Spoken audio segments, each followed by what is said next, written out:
नमस्कार सबैलाई, म झोन यी हुँ। इसाईहरूले के विश्वास गर्छन् भने प्रभु येशूले क्रुसमा यो सकियो भनी भन्नुहुँदा उहाँले मानव जातिलाई मुक्ति दिने परमेश्वरको काम समाप्त भयो भनी भन्नुभएको हो। त्यसैले सबै के कुरामा ढुक्क छन् भने प्रभु फर्केर आइसकेपछि उहाँसँग मुक्ति दिने कुनै काम हुने छैन। तर प्रभुलाई भेट्न विश्वासीहरूलाई आकाशमा उठाउनुहुनेछ, हामीलाई स्वर्गमा लैजानुहुनेछ र यति नै हुनेछ। प्रभुमा विश्वास गर्नेहरूले दृढ रूपमा विश्वास गर्ने कुरा यही हो। यही कारणले प्रभुले आफूलाई सिधै उहाँको राज्यमा लैजानुहुन्छ भनी अझै पनि धेरैजना आकाशतिर नियालिरहन्छन्। तर अहिले ठूला विपत्तिहरू आइसकेका हुनाले र धेरै जसोले प्रभुको आगमनलाई नदेखेकोले निरुत्साहित भई तिनीहरूको विश्वास घटेको छ। कतिपयले त शङ्का गर्छन्, के प्रभुको प्रतिज्ञा वास्तविक थियो त? उहाँ आउँदै हुनुहुन्छ कि हुन्न?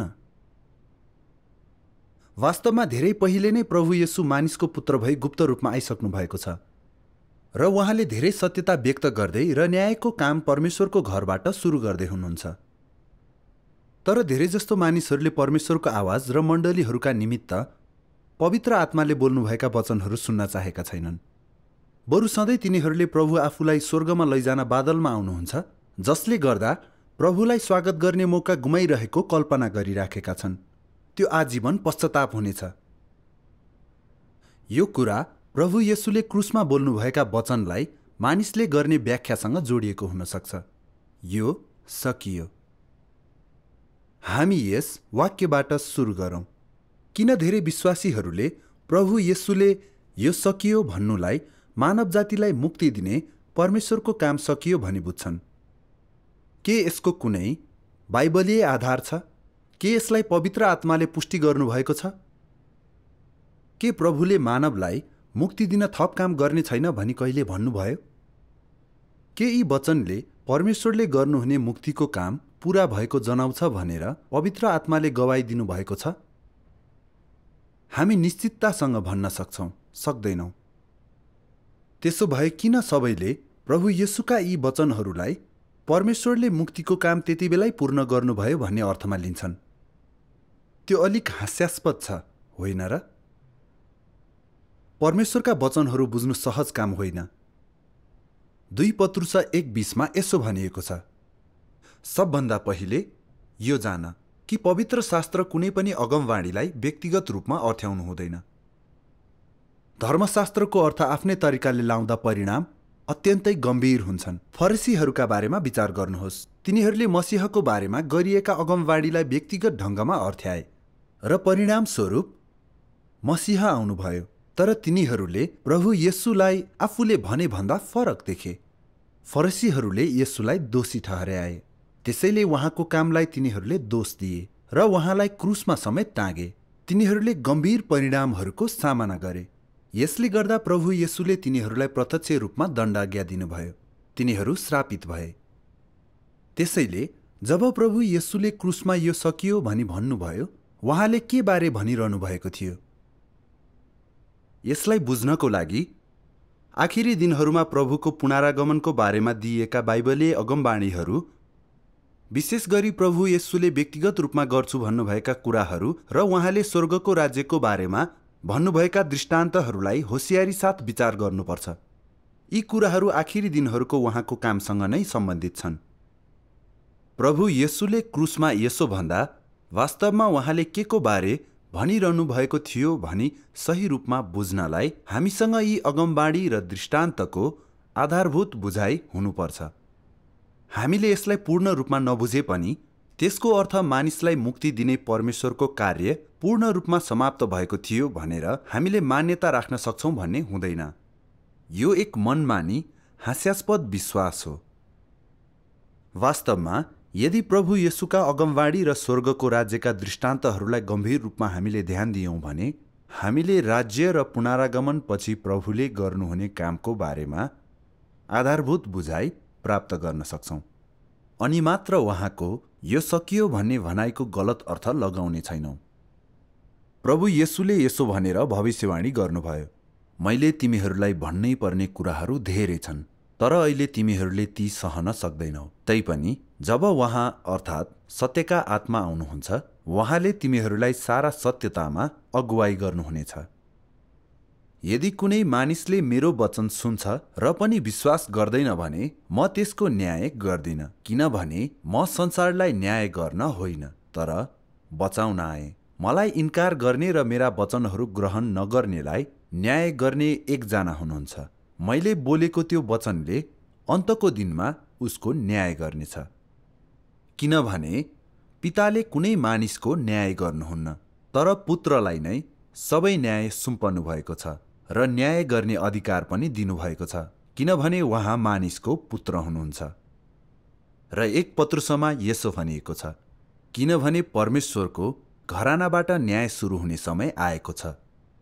प्रकाशको पुस्तकमा हामी देख्छौं, हेर, यहुदा कुलको सिंह दाउदको मूलले त्यो पुस्तक खोल्न र त्यसका 7वटा मोहरहरू खोल्नलाई सफल भएका छन्। आत्माले मण्डलीहरूलाई के भन्नुहुन्छ, सो कान हुनेले सुनोस्। प्रभुले स्वर्गको राज्यको व्याख्या गर्न धेरैवटा दृष्टान्त पनि दिनुभयो। जस्तै स्वर्गको राज्य एउटा जाल जस्तै हो, जसलाई समुद्रमा हानेपछि हर प्रकारका माछा परे, जुन भरिएपछि तिनीहरूले किनारमा ताने र बसेर राम्रालाई भाँडाहरूमा जम्मा गरे र नराम्रालाई फाले। संसारको अन्त्यमा पनि यस्तै हुनेछ। स्वर्गदूतहरू आउनेछन् र दुष्टहरूलाई धर्मीबाट छुट्याउनेछन् र आगोको भट्टीमा फाल्नेछन्। त्यहाँ दाराकिटाई र रुवाबासी हुनेछ। हामीले यी अगमवाणी र दृष्टान्तहरूबाट के देख्छौँ भने प्रभु येशूले उहाँको पुनरागमनपछि धेरै काम गर्नुहुनेछ भन्नुभयो। तर यसको महत्त्वपूर्ण भाग भनेको सत्यता व्यक्त गर्नु र न्यायको काम गर्नु नै हो। यसले मानिसहरूलाई सबै सत्यतामा प्रवेश गर्नेतर्फ डोर्याउनेछ अनि तिनीहरूलाई प्रकार अनुसार वर्गीकरण गरिनेछ। सिद्ध बनाउन सक्नेहरूलाई सिद्ध तुल्याइनेछ भने अरूलाई हटाइनेछ। यसले प्रभु येशूले भन्नुभएको राज्यको सबै कुरालाई पूरा गर्नेछ। गहुँ र सामा, माछा मार्ने जाल, बुद्धिमती र निर्बुद्धि कन्याहरू, भेडा बाख्रा अनि असल र दुष्ट नोकरका बारेमा विचार गरौँ। परमेश्वरको घरबाट सुरु हुने न्यायको कामले गहुँलाई सामाबाट, असललाई दुष्ट नोकरहरूबाट, सत्यतालाई प्रेम गर्नेहरूलाई आराम चाहनेहरूबाट अलग गर्नेछ।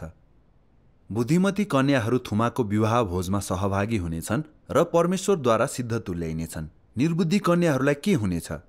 उनीहरू विपत्तिमा पर्नेछन्, रुनेछन् र दाँत किट्नेछन्, किनकि उनीहरूले परमेश्वरको आवाज सुनेनन्। यी सबै प्रकार अनुसार वर्गीकरण गर्ने असललाई इनाम र दुष्टलाई दण्ड दिने न्यायको काम हो र यसले प्रकाशको पुस्तकको यो अगमवाणी 100% पूरा गर्नेछ। अनुयायी अझै अनुयायी नै रहिरहोस्, अनि फोहोरी अझै फोहोरी नै रहिरहोस्, र धर्मी अझै धर्मी नै रहिरहोस्, अनि पवित्र अझै पवित्र नै रहिरहोस्। हेर, म चाँडै आउँछु। हरेक मानिसलाई उसको काम अनुसार दिन मेरो इनाम मसँगै छ।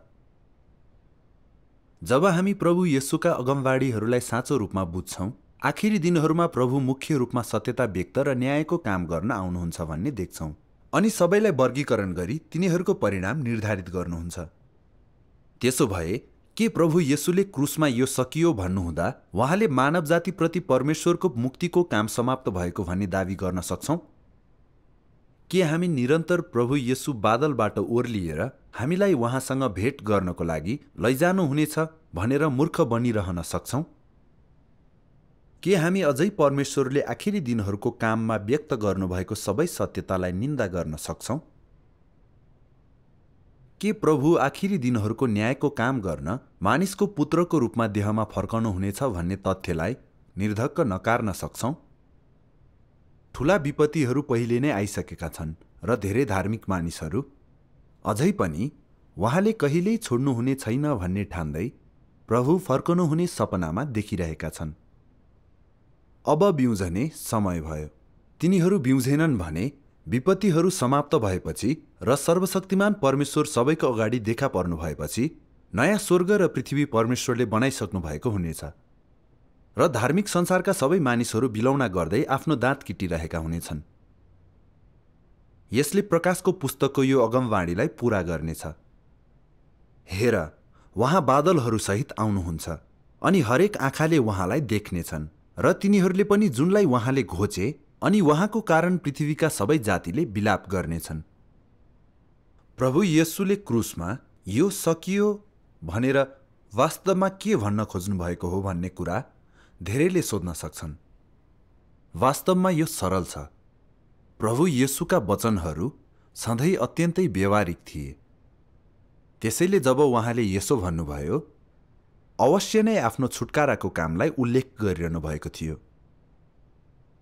तर मानिसहरूले प्रभुका यी व्यवहारिक वचनहरू तिनीहरूलाई मुक्ति दिने परमेश्वरको कामसँग सम्बन्धित छ भनी बुझ्छन्। तर यो मनमानी अर्थ्याइ हो, किनकि परमेश्वरले मानिसलाई मुक्ति दिने कार्य आंशिक रूपमा मात्रै पूरा गर्नुभएको थियो। सबैभन्दा महत्त्वपूर्ण चरण उहाँको आखिरी दिनहरूको न्यायको काम अझै बाँकी थियो। यो सकियोको अर्थ परमेश्वरले गर्नुहुने मुक्तिको सबै काम सकियो हो भन्ने दाबी तपाईँ किन गर्नुहुन्छ? के त्यो बेकार र अनुचित कुरा होइन र?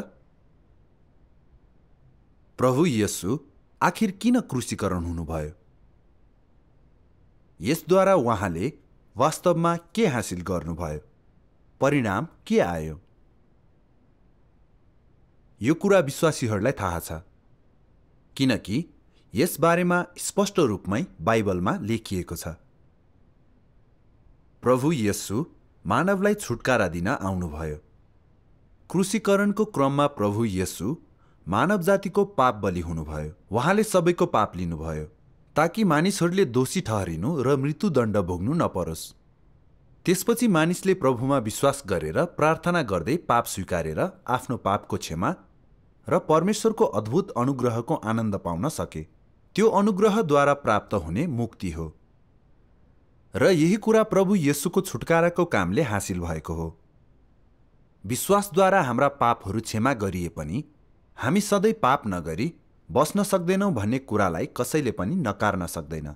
हामी पाप गर्ने, स्वीकार गर्ने र फेरि पाप गर्ने चक्रमा बाँचिरहेका छौँ। हामी पापमुक्त भएका छैनौँ। यसको अर्थ के हो त? यसको अर्थ हामीमा अझै पनि पापी प्रकृति र शैतानी स्वभाव छ। त्यसैले हाम्रा पाप क्षमा भएपछि पनि पाप गरिरहने समस्यालाई हामी समाधान गर्न सक्दैनौँ। यसले विश्वासीहरूलाई अन्योलमा पार्छ। यो अत्यन्तै पीडादायी कुरा हो। परमेश्वरका वचनहरूले भन्छन्, त्यसकारण तिमीहरू पवित्र हुनुपर्छ किनकि म पवित्र छु।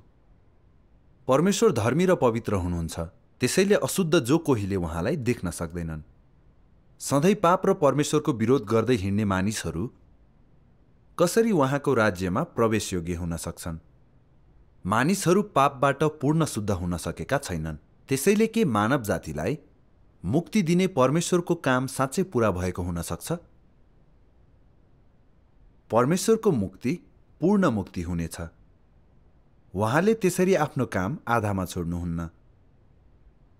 त्यसैले प्रभु येशूले आफ्नो पुनरागमनको भविष्यवाणी धेरै पटक गर्नुभयो। उहाँ केही समय पहिले आखिरी दिनहरूमा देहधारी सर्वशक्तिमान परमेश्वरको रूपमा आइसक्नु भएको छ। सर्वशक्तिमान परमेश्वरले प्रभुको छुटकाराको काममा आधारित भएर न्यायको काम गर्न सत्यताहरू व्यक्त गर्नुभएको छ। यो हामी मानवको भ्रष्ट स्वभाव हटाउन गरिएको हो, ताकि हामी पापका बन्धनहरूबाट स्वतन्त्र हुन सकौं। यो पूर्ण रूपमा हामीलाई शैतानबाट मुक्ति दिन र अन्ततः परमेश्वरको राज्यमा ल्याउन नै हो। सर्वशक्तिमान परमेश्वरको आखिरी दिनहरूको न्यायको काम सकिएपछि मात्रै मानवलाई मुक्ति दिने परमेश्वरको काम समापन हुनेछ। सर्वशक्तिमान परमेश्वर भन्नुहुन्छ, येशूले मानिसको माझमा धेरै काम गर्नु भए पनि उहाँले सारा मानव जातिको छुटकारा मात्र पूरा गर्नुभयो र मानिसको पापको बलि बन्नुभयो। उहाँले मानिसलाई उसका सबै भ्रष्ट स्वभावबाट मुक्त गर्नु भएन। मानिसलाई पूर्ण रूपमा शैतानको प्रभावबाट मुक्त गर्नको निमित्त येशू पापको बलि बन्न र मानिसको पापहरू बोक्न मात्र आवश्यक थिएन, तर मानिसलाई शैतानी रूपमा भ्रष्ट पारेको उसको स्वभावबाट पूर्ण रूपमा छुटकारा दिन परमेश्वरले अझ ठूलो काम गर्नु आवश्यक थियो। यसैले अब मानिसका पापहरू क्षमा गरिएका छन्। मानिसलाई नयाँ युगतिर डोर्याउन परमेश्वर देहमा फर्केर आउनुभयो र दण्ड अनि न्यायको काम सुरु गर्नुभयो। यो कामले मानिसलाई एक उच्च क्षेत्रमा पुर्यायो। उहाँको प्रभुत्व मुनि आउनेहरू सबैले अझ उच्च सत्यको आनन्द लिनेछन् र अझ ठूला आशिषहरू प्राप्त गर्नेछन्। तिनीहरू साँच्चीकै ज्योतिमा जिउनेछन् र तिनीहरूले सत्य, बाटो र जीवन प्राप्त गर्नेछन्। न्याय र सजायको यस कार्यको माध्यमबाट मानिसले आफैभित्र भएको फोहोर र भ्रष्टाचारलाई पूर्ण रूपमा चिन्नेछ र ऊ पूर्ण रूपमा परिवर्तन हुन र शुद्ध हुन सक्षम हुनेछ। यसरी मात्र मानिस परमेश्वरको सिंहासनको अघि फर्केर आउनको योग्य हुन सक्छ। यस दिनमा गरिएका सबै काम मानिस शुद्ध र परिवर्तन हुन सकोस् भनेर हो। वचनको न्याय र सजाय साथै शोधनको माध्यमबाट मानिसले आफ्नो भ्रष्टतालाई हटाउन र शुद्ध हुन सक्छ। कामको यस चरणलाई मुक्तिका निमित्त हो भनी ठान्नुको साटो यो शुद्धिकरणको काम हो भन्नु धेरै उचित हुन्छ। सजाय र न्यायको परमेश्वरको कामको मूलभूत उद्देश्य मानव जातिको शुद्धिकरण गर्नु र उनीहरूलाई उनीहरूको अन्तिम विश्रामको निमित्त तयारी गर्नु हो। यस्तो शुद्धिकरण बिना कुनै पनि मानव जाति किसिम बमोजिमका फरक वर्गहरूमा वर्गीकरण गर्न वा विश्राममा प्रवेश गर्न सक्दैनथ्यो। यो काम विश्राममा प्रवेश गर्ने मानव जातिको एकमात्र मार्ग हो। परमेश्वरको शुद्धिकरणको कार्यले मात्र मानवलाई उनीहरूको अधर्मबाट शुद्ध पार्नेछ र उहाँको सजाय र न्यायको कार्यले मात्र मानव जातिका ती अनाज्ञाकारी तत्त्वहरूलाई ज्योतिमा ल्याउनेछ। त्यसैद्वारा मुक्त गर्न सकिनेलाई मुक्त गर्न नसकिनेबाट र ती टिक्नेहरूलाई नटिक्नेहरूबाट अलग गरिनेछन्। जब यो काम समाप्त हुन्छ तब ती टिक्न दिएकाहरू सबैलाई शुद्ध पारिनेछन् र उनीहरू मानव जातिको अझ उच्च अवस्थामा प्रवेश गर्नेछन्, जसमा उनीहरूले पृथ्वीमा अझ आश्चर्यजनक दोस्रो मानव जीवनको आनन्द लिनेछन्। अर्को शब्दमा उनीहरूले विश्रामको उनीहरूको मानव दिन सुरुवात गर्नेछन् र परमेश्वरसँगै रहनेछन्। त्यसपछि ती टिक्न नदिइएकाहरूलाई सजाय दिइनेछ र न्याय गरिनेछ। तिनीहरूको साँचो रूपरङ पूर्ण रूपमा प्रकट गरिनेछ। त्यसपछि उनीहरू सबैलाई नष्ट पारिनेछन् र शैतानलाई झैँ उनीहरूलाई पनि पृथ्वीमा बाँच्न दिइने छैन। भविष्यको मानव जातिमा यस्ता कुनै किसिमका मानिसहरू पर्ने छैनन्। यस्ता मानिसहरू चरम विश्रामको मुलुकमा प्रवेश गर्न योग्यका हुँदैनन्। न त उनीहरू परमेश्वर र मानव जाति संलग्न हुने विश्रामको दिनमा नै सहभागी हुन योग्यका हुन्छन्, किनभने उनीहरू दण्डका निशानहरू हुन् र दुष्ट र अधर्मी मानिसहरू हुन्। दुष्टलाई दण्ड दिने र असललाई इनाम दिने परमेश्वरको कामको समग्र उद्देश्य भनेको नै सबै मानवलाई पूर्ण रूपमा शुद्ध पार्नु हो, ताकि उहाँले अनन्त विश्राममा विशुद्ध मानव जाति ल्याउन सक्नु भएको होस्। यस चरणको उहाँको काम सबैभन्दा महत्त्वपूर्ण छ। यो नै उहाँको समग्र व्यवस्थापन कार्यको अन्तिम चरण हो। सर्वशक्तिमान परमेश्वरका वचनहरू स्पष्ट छन्। अनुग्रहको युगमा प्रभु येशूले गरेका छुटकाराको काम मानिसको पाप क्षमाको लागि मात्रै थियो। सर्वशक्तिमान परमेश्वरको आखिरी दिनहरूको न्यायको काम नै मानवलाई पूर्ण शुद्ध गर्ने र मुक्ति दिने हो। सर्वशक्तिमान परमेश्वरका वचनहरूले मानिसको विद्रोही परमेश्वर विरोधी प्रकृतिको खुलासा गर्छ र हाम्रो आफ्नै शैतानी स्वभाव र भ्रष्टतालाई चिनाउँदछ। यसले हामीलाई हामी शैतानी स्वभावले भरिएका जस्तै अहङ्कार, धूर्तता र दुष्टता र मानव गुण नभएको देखाउँछ। शैतानले आफूलाई कति भ्रष्ट तुल्याएको छ भनी देख्ने मानिसहरूको तरिका यही मात्रै हो। अनि मात्र तिनीहरू सच्चा रूपमा आफूलाई घृणा र तिरस्कार गर्दै परमेश्वर सामु पश्चाताप गर्छन्। अनि मात्र तिनीहरूले सत्यताको मोल देख्छन् र परमेश्वरका वचनहरूलाई व्यवहारमा लागू गर्न केन्द्रित हुन्छन्। यसले क्रमशः तिनीहरू आफ्नो भ्रष्ट स्वभावबाट मुक्त र आफ्नो जीवन स्वभावमा रूपान्तरण हुन थाल्छन् र साँचो रूपमा परमेश्वरमा समर्पित हुन, डर मान्न र उहाँका वचनहरूमा जिउन सक्छन्। यसरी शैतानका शक्तिहरूबाट मानिसहरू निस्किन सक्छन् र परमेश्वरबाट मुक्ति प्राप्त गर्न सक्छन्। अनि परमेश्वरले तिनीहरूको रक्षा गर्नुहुन्छ र आखिरी दिनहरूका ठूला विपत्तिबाट बच्छन् र परमेश्वरले मानवको लागि बनाउनु भएको सुन्दर गन्तव्यमा प्रवेश गर्छन्। यसले प्रकाश 21:3-6 को अगमवाणीलाई पूरा गर्छ। मैले स्वर्गबाट यसो भनिएको ठूलो आवाज सुने, हेर, परमेश्वरको वासस्थान मानिससँग छ र उहाँ तिनीहरूसँग बस्नुहुनेछ। तिनीहरू उहाँका मानिसहरू हुनेछन् र परमेश्वर स्वयं तिनीहरूसँग हुनुहुनेछ र तिनीहरूका परमेश्वर हुनुहुनेछ। अनि परमेश्वरले तिनीहरूका आँखाबाट सबै आँसुहरू पुछिदिनुहुनेछ अनि त्यहाँ कुनै मृत्यु हुने छैन, न शोक, न त रोदन नै हुनेछ, न त त्यहाँ कुनै पीडा नै हुनेछ, किनकि अगाडिका कुराहरू बितिगएका छन्। अनि सिंहासनमा बस्नुहुने परमेश्वरले भन्नुभयो, हेर, म सबै कुरा नयाँ बनाउँछु। अनि उहाँले मलाई भन्नुभयो, लेख, किनभने यी वचनहरू साँचा र विश्वासयोग्य छन्। अनि उहाँले मलाई भन्नुभयो, यो पूरा भयो। म अल्फा र ओमेगा, सुरु र अन्त्य हुँ। जो तिर्खाएको छ उसलाई म जीवनको पानीको फोहराबाट सित्तैमा दिनेछु। यहाँ परमेश्वर भन्नुहुन्छ, यो पूरा भयो। यो कुरा प्रभु येशूले क्रुसमा भन्नुभएको यो सकियो भन्दा पूर्ण फरक छ। यी भिन्न प्रसङ्ग, भिन्न संसार हुन्। जब प्रभु येशूले क्रुसमा यो सकियो भनी भन्नुभयो, उहाँले आफ्नो छुटकाराको काम पूरा भएको बताइरहनु भएको थियो। प्रकाशको पुस्तकमा उल्लेख गरिएको यो पूरा भयो भन्ने वचनहरू परमेश्वरद्वारा मानिसको लागि गरिएको मुक्तिको कार्य पूरा भएको बताउनु भएको हो। जब परमेश्वरको वासस्थान मानिससँग हुन्छ, उहाँ तिनीहरूबीच जिउनुहुन्छ र मानिसहरू उहाँका राज्यका हुनेछन्, जहाँ फेरि कुनै आँसु, मृत्यु वा कष्ट हुने छैन। परमेश्वरले आफ्नो मुक्तिको काम पूरा गर्नुभएको चिन्ह यही मात्र हो। अब सबैलाई के कुरा स्पष्ट हुनुपर्छ भने, प्रभु येशूले क्रुसमा बोल्नुभएका वचनहरूको अर्थ परमेश्वरको मुक्तिको काम सकिएको भनेर दावी गर्नु उहाँको वास्तविकताको पूर्ण विपरीत छ र यो विशुद्ध रूपमा मानव धारणा मात्रै हो।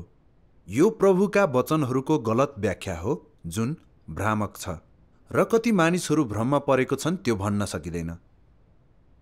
जो प्रभु अचानक बादलमा देखा पर्नुहुन्छ भन्दै यसमा अन्धाधुन्दामा लागि परेर स्वर्गमा लगिने प्रतीक्षा गर्छन्, तर सर्वशक्तिमान परमेश्वरले व्यक्त गर्नुभएका सत्यताहरूलाई जाँच गर्दैनन्। तिनीहरूले प्रभुलाई भेट्ने आफ्नो अवसर गुमाउनेछन् अनि तिनीहरूले कहिले पनि पापबाट उम्केर पूर्ण मुक्ति पाउने छैनन्।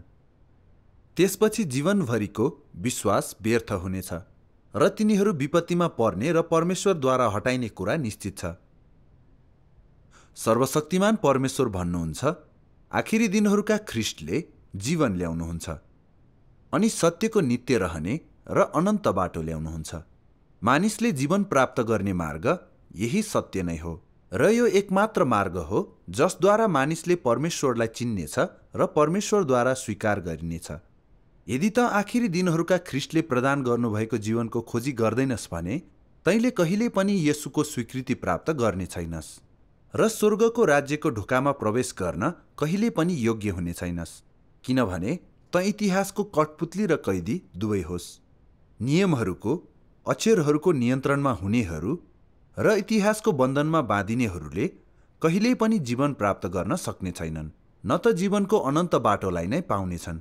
यो यसैले हो किनभने तिनीहरूसँग सिंहासनबाट बग्ने जीवनको पानी होइन, तर हजारौं वर्षदेखि जमेर बसेको धमिलो पानी मात्रै छ। जसलाई जीवनको पानी दिइएको छैन तिनीहरू सदा सर्वदा नै लासहरू, शैतानका खेलौनाहरू अनि नर्कका पुत्रहरू रहनेछन्। त्यसो भए तिनीहरूले परमेश्वरलाई कसरी देख्न सक्छन्?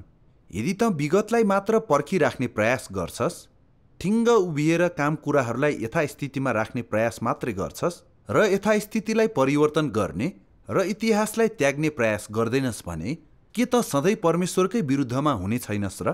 परमेश्वरको कार्यका चरणहरू उर्लेर आउने छालहरू अनि बेरिएर आउने चट्याङहरू जस्तै गहन र शक्तिशाली छन्।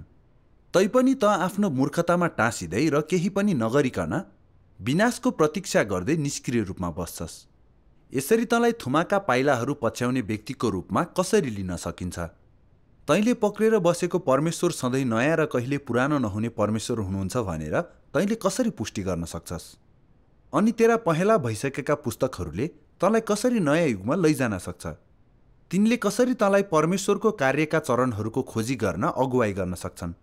अनि के तिनले तँलाई स्वर्ग लैजान सक्छ? तैँले तेरो हातमा जे लिएको छस् ती तँलाई अस्थायी सान्त्वना दिने अक्षरहरू मात्र हुन्, जीवन दिन सक्ने सत्यताहरू होइनन्। तैँले पढ्ने धर्मशास्त्रका खण्डहरूले तेरो जिब्रोलाई मात्रै समृद्ध तुल्याउन सक्छ र ती मानव जिन्दगी जान्न तँलाई सहयोग गर्न सक्ने दर्शनशास्त्रका शब्दहरू होइनन्। ती तँलाई सिद्धतामा लैजान सक्ने मार्गहरू हुने कुरा त परै जाओस्। के यो विसङ्गतिले तँलाई प्रतिबिम्बित गर्न तुल्याउँदैन? के यसले तँलाई आफैभित्र समावेश रहेका रहस्यहरूलाई महसुस गर्ने तुल्याउँदैन र? के त परमेश्वरलाई भेट्नको लागि आफैले आफैलाई स्वर्ग लैजान सक्छस्? परमेश्वरको आगमन बिना के त परमेश्वरसँग पारिवारिक खुसीको आनन्द लिन आफैलाई स्वर्ग लैजान सक्छस्? के त अझै पनि सपना देखिरहेको छस्? त्यसो भए मेरो सुझाव छ, त सपना देख्न छोड अनि अहिले कसले काम गरिरहनु भएको छ हेर। अहिले आखिरी दिनहरूमा मानिसलाई मुक्ति दिने काम कसले गर्दै हुनुहुन्छ त्यो देख्नको लागि हेर। यदि त त्यसो गर्दैनस् भने तैँले कहिले सत्यता प्राप्त गर्ने छैनस् र कहिले जीवन प्राप्त गर्ने छैनस्। आजको लागि यति नै गरौँ। हेर्नुभएकोमा धन्यवाद। यदि तपाईँ सत्यताको बारेमा सिक्न चाहनुहुन्छ वा कुनै प्रश्नहरू छन् भने हामी तपाईँका टिप्पणीहरू तल हेर्न चाहन्छौँ। फेरि भेटौँला।